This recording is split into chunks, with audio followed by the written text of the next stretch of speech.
Kırgızistan ülkesine ilk defa geliyorum. Ülkenize ilk defa geliyorum ve çok şaşırdım. Çünkü beklediğim veya hayal ettiğim bir ülkenin dışında gelişmiş, modern insanlardan oluşan bir ülke karşıma çıktı. Bu beni mutlu etti çünkü kendimi vatanımda gibi hissediyorum. Ve tüm halkı gördüğüm zaman teknoloji çok iyi bir şekilde, çok detaylı olarak kullanıyorlar. Yani güncel yaşamlarında sürekli teknolojik ürünleri kullanıyorlar. Bu da gelişmekte olan ve büyümekte olan ülkelerin en önemli özelliklerinden bir tanesi, göstergelerinden bir tanesi. Türk halkı Kırgız halkını çok seviyor. Herhangi bir yerde herhangi bir Türk ve Kırgız birlikte olduğu zaman mutlaka kendi dilleriyle konuşuyorlar. Birisi Türkçe konuşuyor, diğeri Kırgızca konuşuyor ve birbirlerini anlıyorlar. Çünkü o kadar çok birbirlerinin ortak yanları var. Bu anlamamaları zaten mümkün değil. Mümkün değil.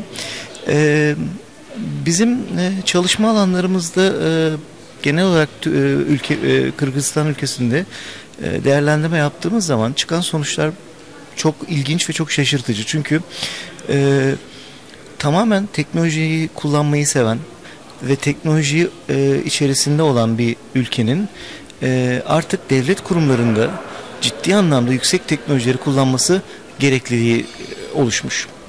Bu nedenle ülkenin yatırımlarına baktığım zaman, ki hele bu yılki yatırım dağılımına baktığım zaman elektronik ve bilişim alanında ciddi bir bütçe ayrıldığını gördük. Bu da bizim ülke içerisinde yatırım yapma kararımızı hızlandırdı. Planlarımız içerisinde Kırgızistan'ın serbest bölgesinde, Free Zone'da üretim noktaları oluşturup bu üretim noktalarında güncel teknolojiler kullanılan ürünlerin üretilmesini sağlamak istiyoruz. Tabii biliyorsunuz ki üretim yapmak demek sadece bir ürün oluşturmak demek değil. Bunun yanında eğitim anlamına da geliyor. Evet, üniversitelerimiz çok iyi eğitimler veriyor ama ticaret ve ticari dünya içerisinde eğitimin bir kısmı, ki büyük bir kısmı bence çalışma sırasında alınıyor. Bu da Kırgız gençleri için bir fırsat olacağını düşünüyoruz. Bizim ekibimizin bütün know-how'ını ve bütün bilgilerini bu ülkeye taşıyıp bu ülke üzerinde geliştirmeler yaparak Kırgız gençleriyle birlikte kendimizi de geliştirmek istiyoruz. İlk defa geldim. Ticari görüşmeler yaptık.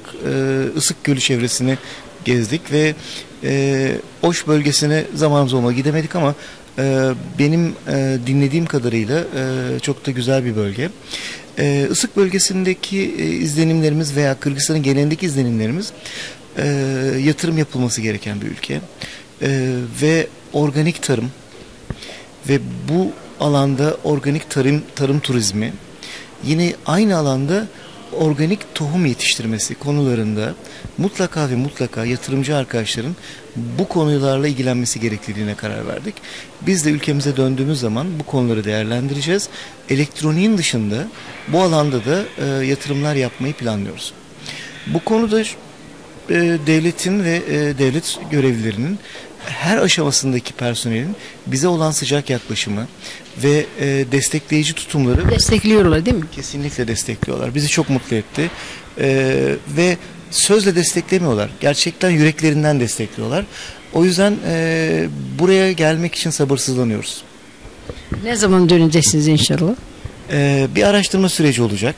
Bu araştırma süreci 1-2 ay sürecektir. 1-2 ay sonunda bu yıl içerisinde mutlaka en az bir adet burada bir ziyaret daha yapılacak. O ziyaretin sonunda yüksek ihtimalle sözleşmeler imzalanacaktır.